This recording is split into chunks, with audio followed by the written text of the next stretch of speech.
The morning fog hung thick over Windsor Castle as Prince Edward paced the length of his private study, his polished Oxford shoes clicking against the ancient oak floors. Through the tall windows, he could see the grounds where tourists would soon gather, cameras ready to capture glimpses of royal life. But today, those same grounds would witness a decision that would send shockwaves through the monarchy queen. Camilla had been planning her European tour for months. 17 countries, 43 official engagements, and countless photos. Opportunities that would cement her position as the modern face of the British crown. The itinerary sat on Edward's mahogany desk, each page meticulously detailed with diplomatic meetings, charity galas, and cultural exchanges. Yet as he stared at the golden crest embossed on the cover, a growing unease twisted in his stomach. The door to his study creaked open, and his private secretary, James Whitmore, entered with the morning briefings. "Your Royal Highness, the Queen Consort's advance team is requesting final confirmation for the Copenhagen leg of the tour. The Danish Prime Minister's office needs to finalize security arrangements." Edward's jaw tightened as he picked up the latest polling data from his desk. The numbers told a story that palace officials had been trying to ignore for weeks. Public approval for Camilla's upcoming tour had dropped to 32%, with younger demographics showing particularly harsh criticism. Comments on social media platforms painted a picture of a monarchy out of touch with modern Britain. "James, what do you make of these engagement figures from Catherine's recent appearances?" Edward asked, sliding another folder across the desk. The contrast was stark. Where Camilla's events drew modest crowds and polite applause, Catherine's public appearances generated genuine enthusiasm. Her recent visit to a children's hospital had garnered over 2 million views online. With comments praising her natural warmth and authentic connection with families, Whitmore adjusted his glasses nervously. "The Princess of Wales does seem to resonate particularly well with the public, sir. Her approval ratings have consistently remained above 70% across all demographics." Edward walked to the window, watching gardeners tend to the rose garden below. His grandmother, Queen Elizabeth, had always stressed the importance of reading the public mood. The monarchy's survival depended on remaining relevant and respected by the people they served. Camilla, despite her best efforts, carried the weight of history that many Britons found difficult to forget. The European tour was meant to be Camilla's moment to shine internationally, to prove she could carry the crown's diplomatic responsibilities with grace and authority. But Edward could see the potential disaster lurking beneath the polished surface. Protests were already being organized in 3 capitals. Editorial cartoonists were sharpening their pencils. The Republican movements across Europe were viewing the tour as an opportunity to question the very relevance of monarchy in the 21st century. His phone buzzed with a text from his brother William. "Saw the Guardian editorial. They're calling for a boycott of Camilla's Munich engagement. This could get ugly, Edward." Edward closed his eyes and recalled his father's words during his final days. "The crown must evolve, or it will crumble. Never let tradition become a burden that crushes progress." Those words had haunted him since, assuming greater responsibilities within the monarchy. A soft knock interrupted his thoughts. Catherine herself appeared in the doorway, her presence immediately brightening the somber atmosphere of the study. She wore a simple navy dress and carried a folder of her own reports from her recent charitable initiatives. "I hope I'm not interrupting," she said, her voice carrying the perfect balance of respect and familiarity that had made her so beloved by both the royal family and the British public. "Not at all, Catherine. In fact, your timing is perfect." He gestured for her to take a seat in one of the leather chairs facing his desk. "I've been reviewing the preparations for Camilla's European tours, and I find myself in quite a predicament." Catherine's expression grew serious as she sensed the weight of his words. She had always been perceptive about the political undercurrents that flowed through royal life. "Is there anything I can do to help?" Edward studied her face, seeing not just his sister-in-law, but a woman who had transformed from a commoner into one of the monarchy's greatest assets. Her journey from university student to future queen had been marked by grace under pressure, genuine compassion for others, and an intuitive understanding of what the British people needed from their royal family. "Catherine, What would you say if I told you the future of the monarchy might depend on a single decision made in this room today? The question hung in the air like incense in a cathedral, heavy with implication and consequence. Outside, the first tour groups of the day were gathering at the castle gates. Their excited chatter, a reminder of the millions of people whose lives were somehow touched by the decisions made within these ancient walls. Catherine leaned forward slightly, her hands folded calmly in her lap. I would say that the monarchy has survived for over 1,000 years, because it has always been willing to adapt when adaptation was necessary. Edward smiled for the first time that morning. Her answer confirmed what he had been thinking for hours. The decision that could reshape the royal family's future was becoming clearer with each passing moment. The afternoon sun streamed through the stained glass windows of the blue drawing room as Edward requested an emergency meeting with the senior royal advisors. The ornate chamber, usually reserved for state occasions, now served as the backdrop for one of the most crucial discussions in recent royal history. Lord Chancellor Sir Marcus Pemberton, Communications Director Sarah Chen, and Foreign Affairs Advisor Dame Victoria Ashworth sat around the circular mahogany table, their faces reflecting varying degrees of concern and curiosity. Edward entered the room with a purposeful stride, carrying a leather portfolio that contained polling data, diplomatic cables, and press clippings from across Europe. The weight of the decision he was contemplating showed in the set of his shoulders and the determined look in his eyes. Ladies and gentlemen, thank you for gathering on such short notice, Edward began, taking his place at the head of the table. We face a situation that requires immediate attention and decisive action. Sir Marcus cleared his throat, his decades of experience in royal protocol evident in his measured tone. Your Royal Highness, if this concerns the European tour, I should mention that we've received 3 more diplomatic notes expressing concern about planned protests. The German foreign minister has personally called to discuss security arrangements. Sarah Chen opened her tablet and displayed the latest social media analytics. The situation online has escalated significantly since yesterday. The hashtag opposing the tour has gained over 200,000 mentions in the past 24 hours. Traditional media coverage has turned increasingly negative. Edward spread the polling data across the table like a general reviewing battle plans. These numbers tell us everything we need to know about public sentiment.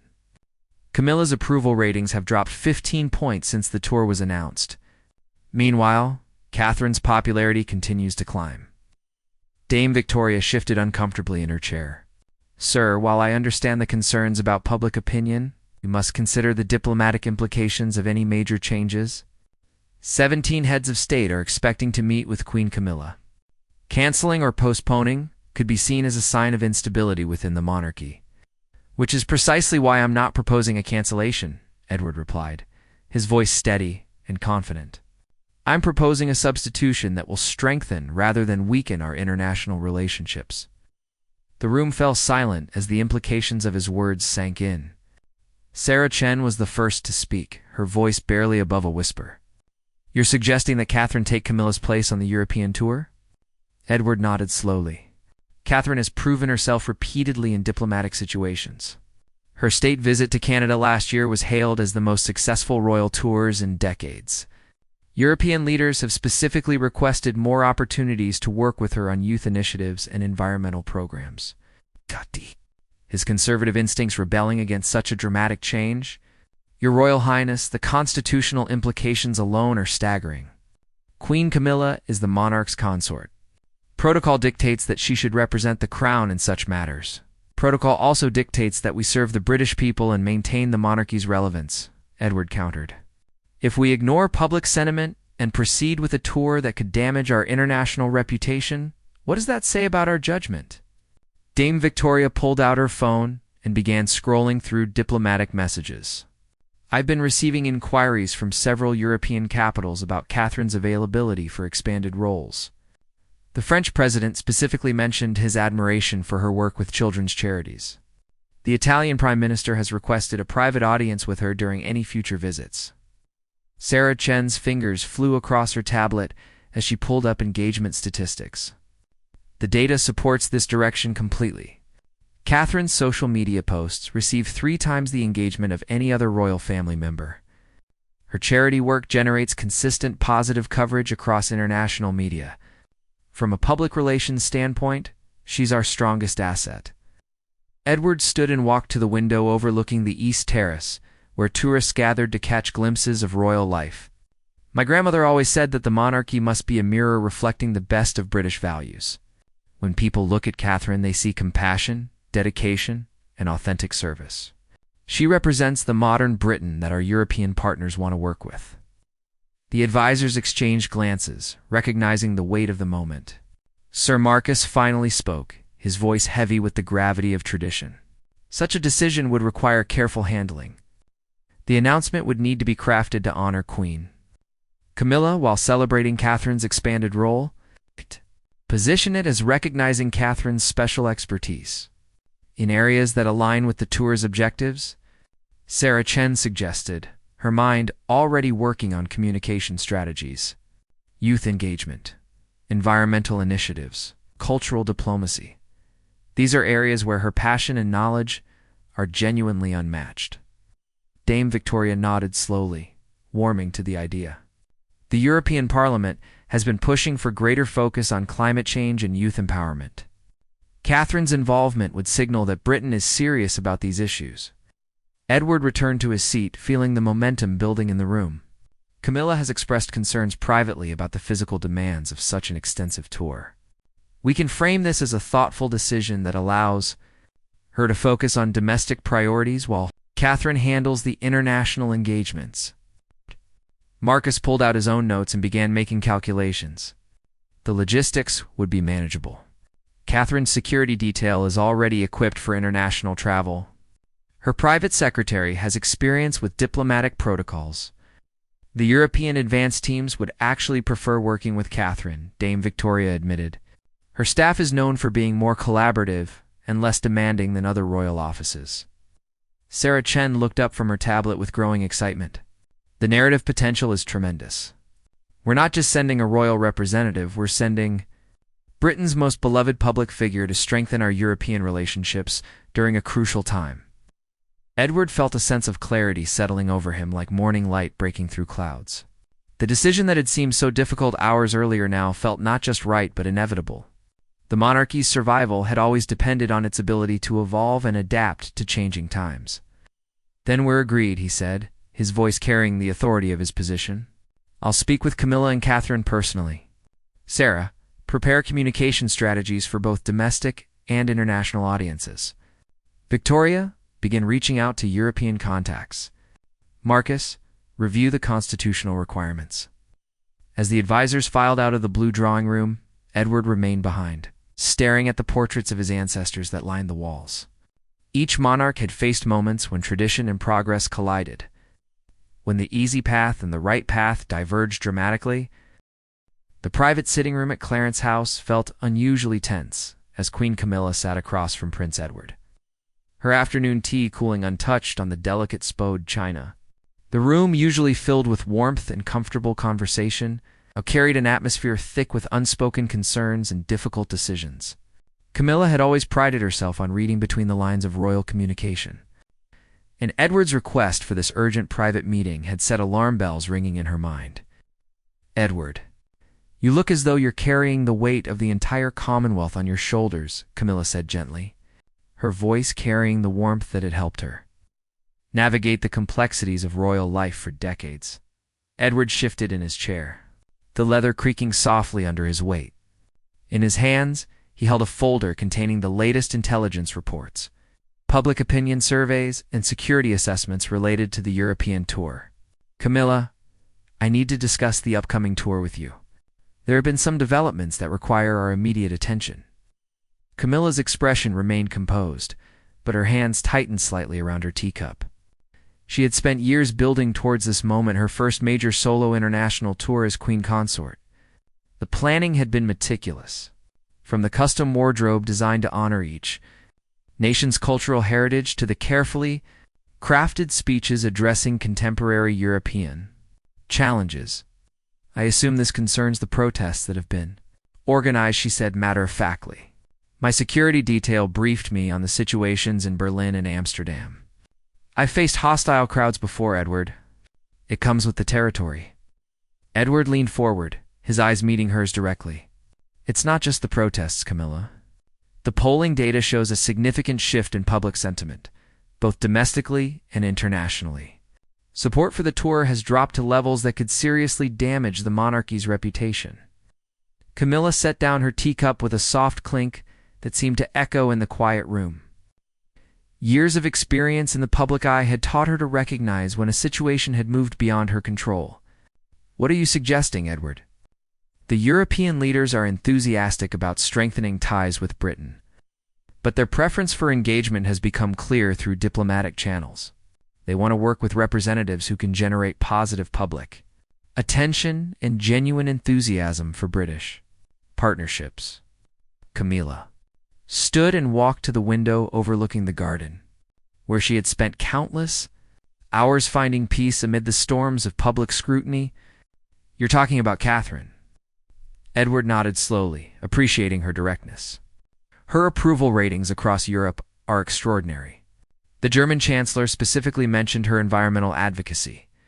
The French President has requested meetings about her educational initiatives.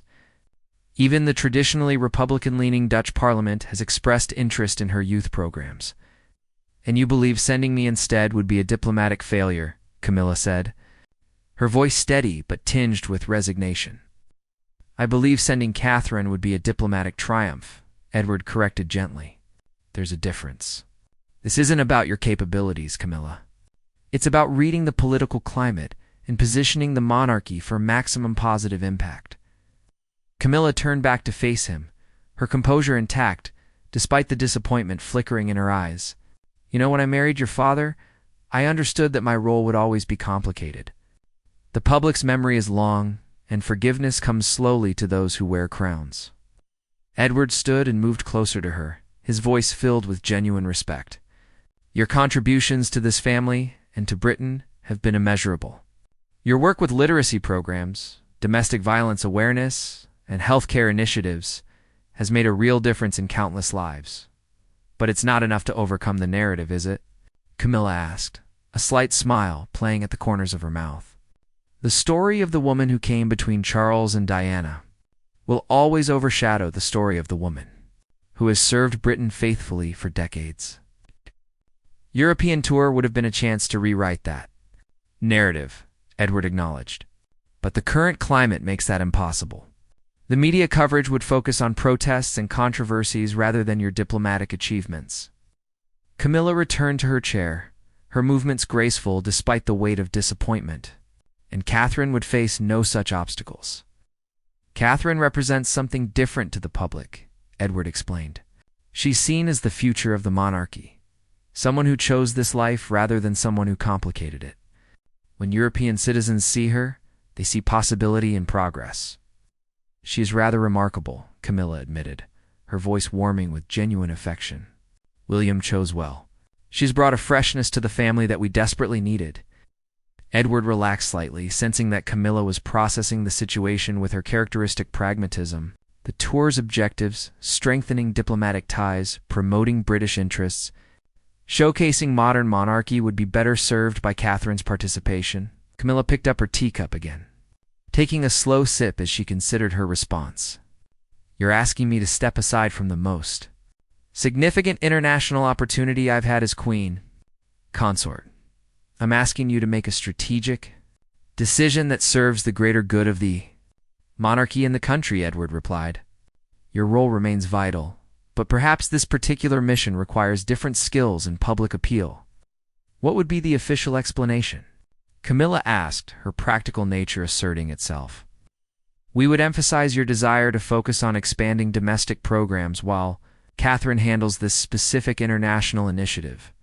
Your work with British charities and community organizations would be positioned as equally important. Camilla stood again, this time moving to a framed photograph on the side table, showing her at a recent literacy event, surrounded by smiling children. I've always known that serving the crown sometimes means setting aside personal ambitions for the greater good. Decision demonstrates exactly the kind of wisdom and selflessness that makes you valuable. To this family, Edward said earnestly, Catherine has been consulted about this change? Camilla inquired. She's prepared to accept the responsibility. Though she's expressed concern about the implications for you personally, Camilla laughed softly, a sound filled with both resignation and acceptance. Of course she has. That thoughtfulness is exactly why she's the right choice. Edward felt a wave of relief mixed with admiration for Camilla's grace under pressure. Your support for this decision would make the transition seamless and dignified. Then you have it, Camilla said simply. But I want to be involved in briefing Catherine on the diplomatic sensitivities. My months of preparation shouldn't go to waste entirely. That would be invaluable, Edward agreed. Your insights could help ensure Catherine's success. Camilla moved back to the window, looking out at the garden where spring flowers were beginning to bloom. You know, Edward, there's something almost poetic about this. I'm stepping aside so that Catherine can step forward, just as I once stepped forward when others stepped aside. Perhaps that's how the monarchy survives through these moments of graceful transition. Kensington Palace buzzed with unexpected activity as Catherine's private office scrambled to process the monumental shift in responsibilities. The princess sat in her study, surrounded by diplomatic briefings, cultural protocols, and security assessments that had been hastily transferred from Camilla's office. Her normally immaculate desk was now covered with color-coded folders representing 17 different countries, each requiring unique approaches and careful consideration. Catherine's private secretary, Hannah Morrison, burst through the door carrying her third cup of coffee of the afternoon and a stack of urgent communications from European capitals. Ma'am, the Danish ambassador has requested a private briefing about your environmental initiatives. The German foreign minister wants to discuss youth employment programs. And the French president's office has sent over a revised agenda that includes 2 additional charity visits. Anna, slow down, Catherine said with a gentle laugh, her calm demeanor providing a steadying influence in the whirlwind of activity. We have time to handle this properly? What's the most urgent item? Hannah consulted her tablet, scrolling through a seemingly endless list of notifications. The advanced security teams need confirmation of your travel preferences. They're requesting information about everything from dietary restrictions to preferred room temperatures for each location. Catherine shook her head in amazement. 6 hours ago, my biggest concern was finalizing plans for a school visit in Surrey. Now I'm preparing to represent Britain across an entire continent. Prince William appeared in the doorway. Having returned early from a veterans' charity event, after receiving Edward's urgent call, his face showed a mixture of pride and concern as he took in the organized chaos that had overtaken their usually peaceful home office. How are you feeling about all this? William asked. Settling into the chair across from Catherine's desk, Catherine looked up from a briefing document about Dutch environmental policies. Her expression thoughtful but determined. Honestly. Terrified and exhilarated in equal measure. This is the kind of opportunity I've been preparing for without realizing it. William reached across the desk and squeezed her hand. Edward chose you for this because you're the only person in the family who could handle it successfully. The European leaders have been requesting more engagement with you for months. But replacing Camilla feels so significant, Catherine admitted, her voice carrying the weight of responsibility she felt. This was supposed to be her moment to shine internationally. Hannah looked up from her tablet, having overheard the conversation. Ma'am, if I may, Queen Camilla specifically requested to brief you personally on the diplomatic nuances of each country. She's insisted on sharing her research to ensure your success. Catherine's eyes brightened with gratitude. That's exactly the kind of grace and generosity that makes her such an asset to this family. When can we schedule that briefing? She's available this evening at Clarence House, Hannah replied. She's also prepared detailed notes about the cultural sensitivities and personal preferences of each leader you'll be meeting. William pulled out his own phone. Scanning through messages from various royal offices, the communications team is having a field day with this. Sarachin says the initial reaction from European media has been overwhelmingly positive. They're calling it a strategic masterstroke. Catherine stood and moved to the window overlooking the palace gardens, where gardeners were tending to the spring plantings. I keep thinking about what this means for the monarchy's future. If this tour goes well, it could establish a new model for how we engage internationally. And if it doesn't go well, William asked, though his tone suggested confidence in his wife's abilities. Then we'll have learned valuable lessons about taking calculated risks, Catherine replied with a slight smile. But I don't plan on failing. Hannah's tablet chimed with another urgent notification. Ma'am, the European Parliament has just announced they'd like to arrange a special session for you to address youth climate initiatives. They've never extended such an invitation to a royal family member before. Catherine turned back to her desk, her decision-making instincts kicking into high gear. What's their timeline? They're proposing to incorporate it into the Brussels leg of the tour, Hannah explained, consulting her notes. It would require extending your stay by 1 day, but the diplomatic impact could be enormous. William stood and moved to stand beside Catherine, both of them looking out at the garden where their children often played. The kids are going to miss you terribly. 3 weeks is the longest you've ever been away from them. Catherine's expression softened with maternal concern. I've been thinking about that constantly. Could we arrange for them to join me for the final weekend in Switzerland? The Swiss portion includes cultural events that would be appropriate for them. Hannah made notes on her tablet enthusiastically. The Swiss ambassador mentioned, hoping to meet the children. They've prepared special programs at the International School in Geneva. That could work beautifully, William agreed. It would also send a message about modern royal families balancing public service with family priorities. Catherine returned to her desk and opened one of the cultural briefing folders. I want to understand not just the protocols, but the genuine interests and concerns of each leader I'll be meeting.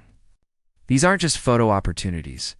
They're chances to build real relationships that will benefit Britain for years. Hannah consulted her scheduling application. Your first meeting tomorrow morning is with the Foreign Office's European desk. They're prepared to provide deep briefings on current political situations, trade relationships, and cultural dynamics, and I want to speak with recent British ambassadors to each country, Catherine added. Her mind already working through the preparation process, personal insights from people who've lived and worked in these places will be invaluable. William watched his wife transform before his eyes from a supportive royal family member into a strategic diplomatic leader. You're approaching this exactly right. The preparation will show respect for each country and leader you're visiting. Catherine picked up a photograph from her desk showing her recent visit to a refugee center, where she had spent hours talking with families from across Europe. The beautiful thing about this tour is that it aligns perfectly with causes I already cared deeply about.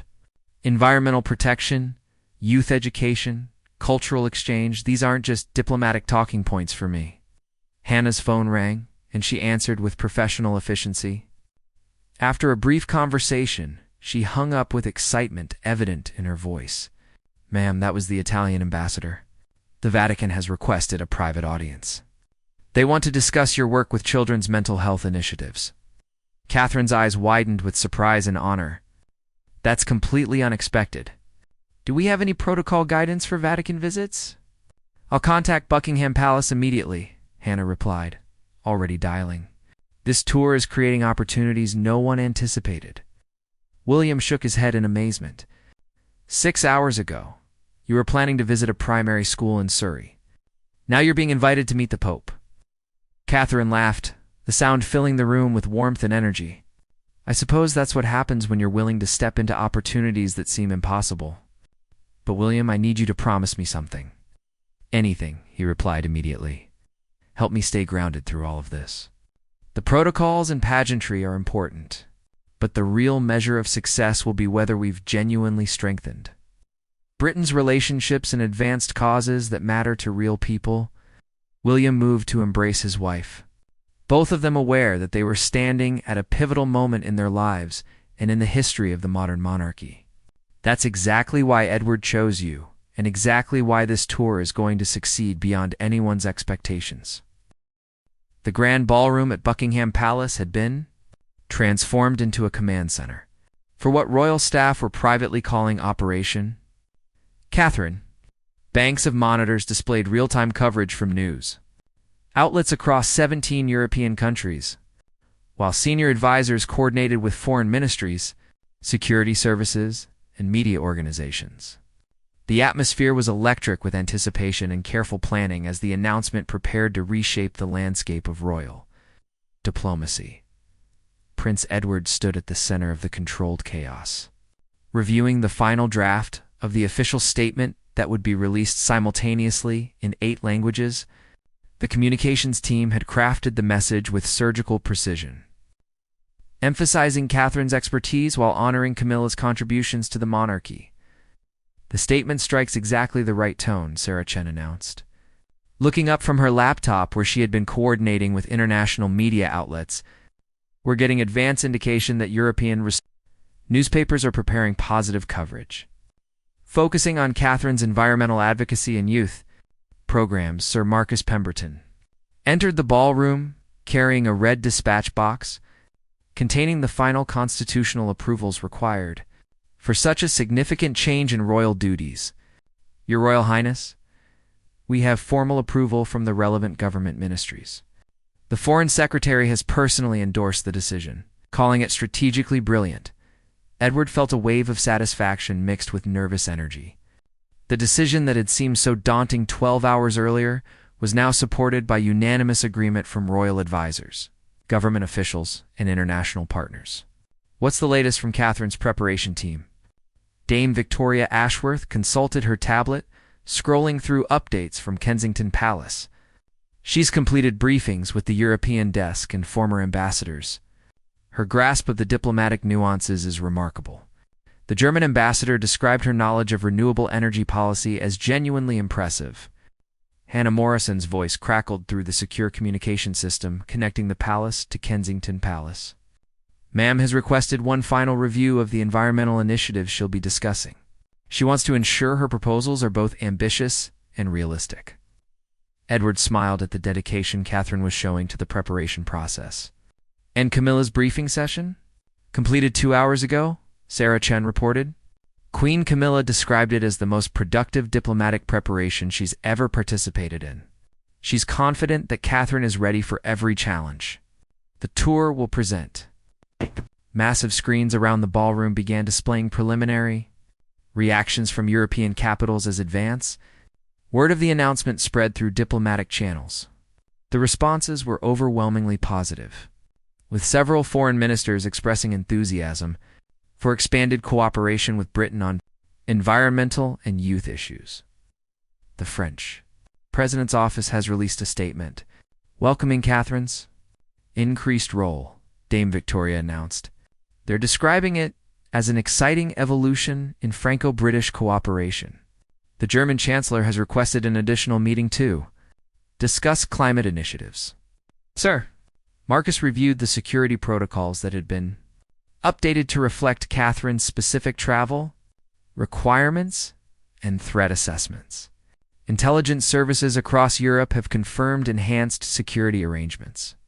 Interestingly, the threat level for this tour is significantly lower than it would have been with the original arrangements. Edward moved to one of the monitors, displaying social media analytics.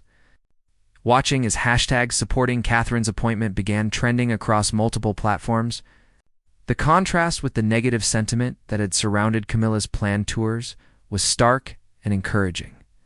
"The public reaction is exceeding our most optimistic projections," Sarah Chen reported, her voice filled with excitement. "Early polling shows 78% approval for Catherine taking on this role. Comments are focusing on her authenticity and passion for the issues she'll be addressing." At that moment, Catherine herself entered the ballroom, having arrived from her final preparation session at the Foreign Office. She wore a navy dress that struck the perfect balance between professional authority and approachable elegance. Her presence immediately drew the attention of everyone in the room. "How are you feeling, Catherine?" Edward asked, studying her face for signs of nervousness or uncertainty. "Prepared and honored," she replied confidently. "The briefings have been extraordinary. I feel like I understand not just the protocols, but the genuine opportunities this tour represents for strengthening Britain's position in Europe." Dame Victoria stepped forward with her tablet displaying the final itinerary. "Ma'am, we've confirmed all 17 destinations. With the addition of the European Parliament address and the Vatican audience, the schedule is ambitious but manageable. Catherine reviewed the timeline, her finger tracing the path she would travel across the continent. 3 weeks to visit 17 countries and meet with dozens of leaders, while addressing climate change, youth unemployment, cultural exchange, and educational cooperation. No pressure at all, she said with a laugh that eased the tension in the room. The advanced teams report that preparations are ahead of schedule in every location, Sir Marcus added. The enthusiasm from European partners has accelerated planning processes that usually take months. Sarah Chen looked up from her laptop with breaking news. Ma'am, CNN Europe just released a feature article calling your appointment the most significant evolution in royal diplomacy in decades. They're positioning it as evidence of the monarchy's ability to adapt and remain relevant. Edward felt a surge of pride as he watched Catherine review the diplomatic objectives for each country. Her transformation from supportive royal family member to international diplomatic leader had been remarkably swift and complete. Catherine, the weight of expectation is enormous, but so is the opportunity. I understand that completely, Catherine replied, looking around at the assembled team of advisors and staff. But I also understand that this isn't just about me. It's about demonstrating that the monarchy can evolve to meet contemporary challenges while maintaining its essential values. Hannah Morrison's voice came through the communication system again. Ma'am, Clarence House has confirmed that Queen Camilla will personally see you off at the start of the tour. She wants to publicly demonstrate her support for your mission. Catherine's eyes brightened with gratitude. That gesture means everything. Her experience and wisdom have been invaluable in preparing for this. The final monitor in the ballroom displayed a map of Europe with Catherine's route highlighted in royal blue. 17 countries, 43 official engagements, and countless opportunities to strengthen Britain's international relationships. The scale of the undertaking was impressive, but the careful preparation and enthusiastic international response suggested that success was not just possible, but likely. Ladies and gentlemen, Edward announced to the assembled team, we're about to witness something remarkable. A tour that was designed to be a standard diplomatic mission has evolved into an opportunity to redefine how the British monarchy engages with the world. Catherine stood before the map, studying the path that would take her from Copenhagen to Rome, from Berlin to Lisbon. 24 hours ago, I was planning to visit a school in Surrey. Tomorrow, I'll begin a journey that could influence Britain's relationships with our closest neighbors for years to come.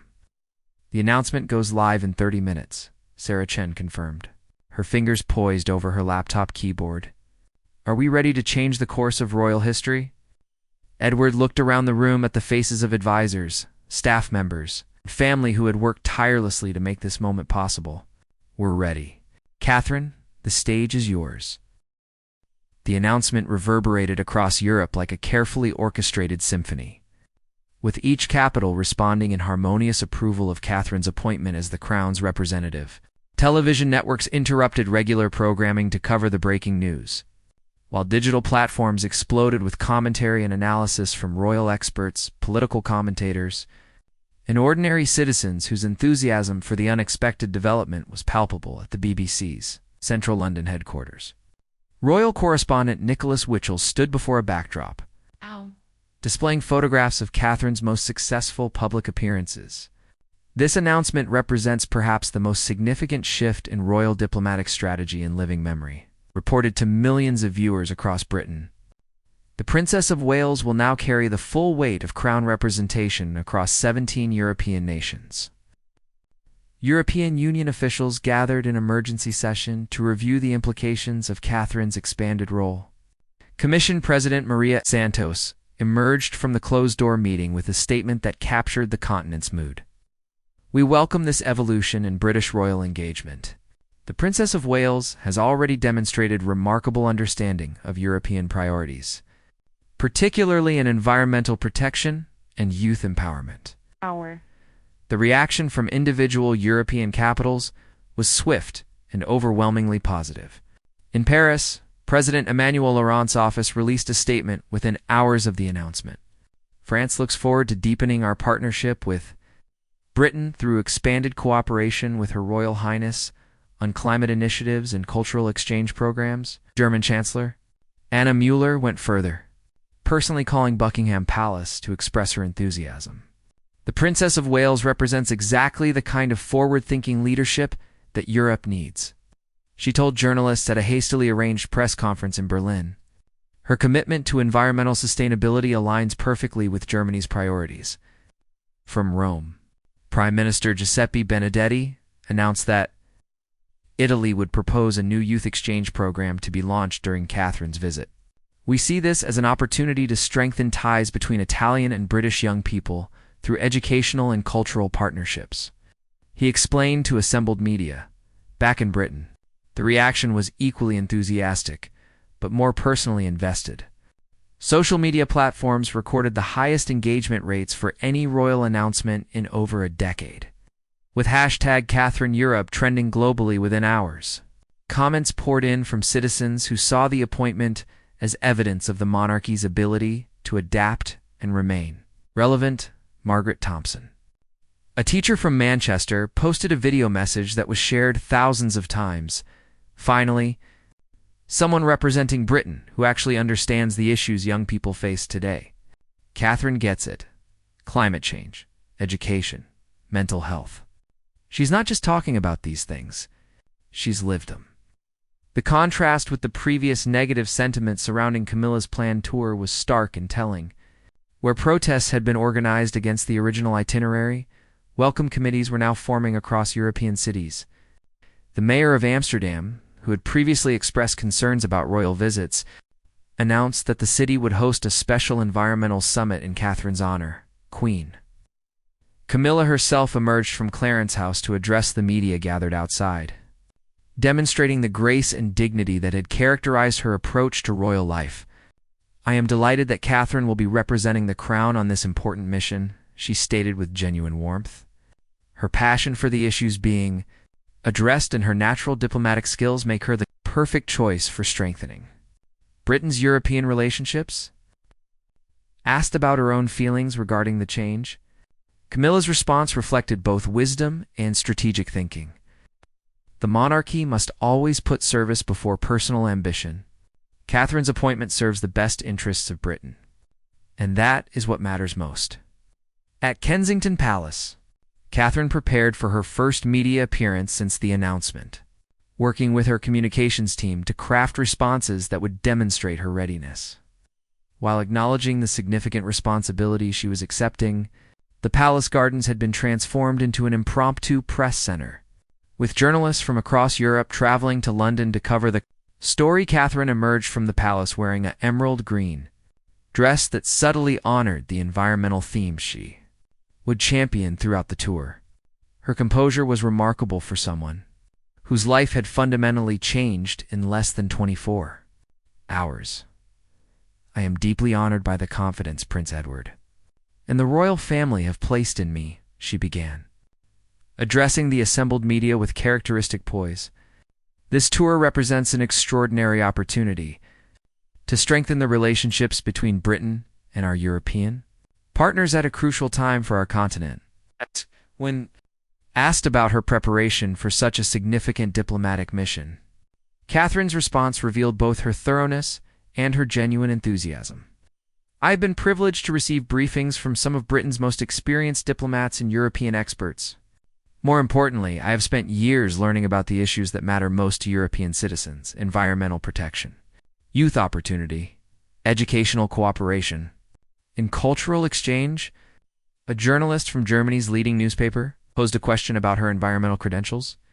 "Your Royal Highness, European leaders have specifically mentioned your environmental advocacy. How will you leverage this tour to advance climate initiatives?" Catherine's eyes lit up with passion as she responded, "Climate change is not a political issue. It's a human issue that affects every citizen of every European nation. This tour will showcase innovative British approaches to renewable energy and sustainable development, while learning from European partners who are leading the world in environmental protection." The questions continued for over an hour, covering topics from youth unemployment to cultural diplomacy to the role of monarchy in modern Europe. Catherine handled each inquiry with a combination of knowledge, enthusiasm, and diplomatic skill that impressed even veteran journalists. As the press conference concluded, European television networks began broadcasting extended coverage of Catherine's previous international appearances, highlighting moments that demonstrated her natural diplomatic abilities. Her visit to Canada, her environmental advocacy work, and her genuine connections with people from all walks of life were presented as evidence of her readiness. For this expanded role, the final question of the day came from a young journalist. Representing university newspapers across Europe, Your Royal Highness, what message do you have for young Europeans who will be watching your tour? Catherine paused thoughtfully before responding with words that would be quoted in newspapers across the continent. I want young Europeans to see this tour as proof that their voices matter. Their concerns are heard, and their future is our absolute priority. The challenges we face, climate change, economic opportunity, social justice, require the energy and innovation that only young people can provide. This tour is as much about listening to them as it is about representing Britain. As evening fell over London, the Palace Communications team compiled reaction reports from across Europe. The consensus was unprecedented, a royal diplomatic mission that had begun as a standard. Ceremonial tours had evolved into what analysts were calling a diplomatic revolution. Prince Edward, reviewing the day's coverage in his private study, felt a deep satisfaction mixed with anticipation for what the coming weeks would bring.